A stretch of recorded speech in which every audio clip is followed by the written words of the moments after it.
Oui, Alors, vas-y. Oui, comment avez-vous trouvé tout ce qui a été exposé cet après-midi? J'ai été séduit par la clarté des informations et surtout la qualité de la conférence. Et en tant que vice-président de la commission des finances, j'ai trouvé que c'est l'ensemble des problèmes que nous vivons, surtout au niveau de l'étude du budget, qui ont été étalés en termes clairs et en français très facile pour le commun de tout le monde. Et je pense que c'est une initiative à encourager.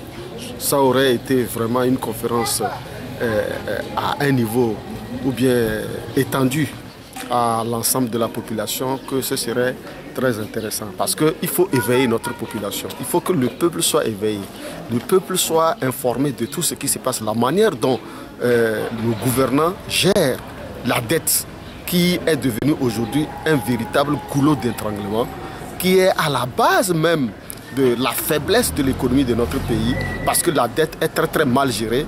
Et quand vous prenez le rapport de la Cour des comptes, le rapport de l'exercice 2010, 2011, 2012, la Cour des comptes est revenue sur la manière dont la dette publique est gérée au Togo. Et je vous dis sincèrement que le conférencier a été très pointu sur ce qu'il a fait comme travail. Alors, M. Roux, est-ce qu'aujourd'hui on doit parler d'un échec de nos dirigeants? Non, c'est l'échec de la manière dont les gens ont appréhendé la gestion de la dette. Au juste, la question qu'il faut se poser, quel est le rôle de la dette? C'est ça le vrai problème. Parce que tout le monde s'endette. Mais à quoi encore faut-il savoir ce qu'on a fait de la dette?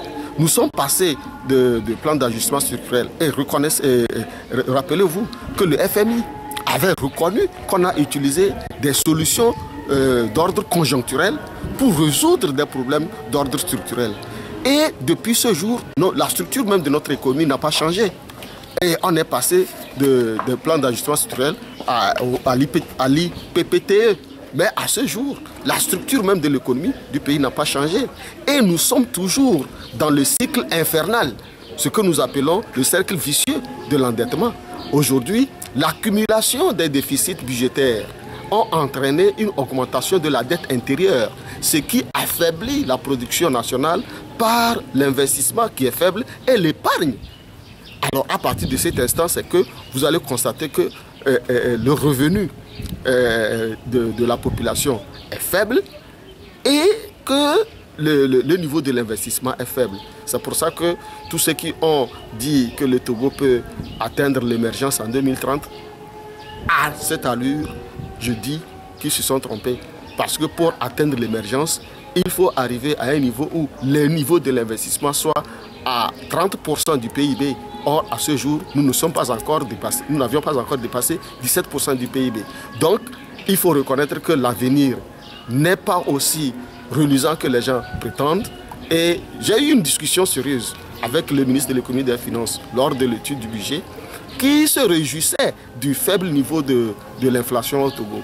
Mais moi, je vous dis que le faible niveau de l'inflation au Togo est dû à la faiblesse de la demande solvable au Togo. Et la faiblesse de la demande solvable est due tout simplement à la faiblesse de l'épargne. Et dans ces conditions, les solutions sont ailleurs que ce qu'on nous présente. Merci beaucoup.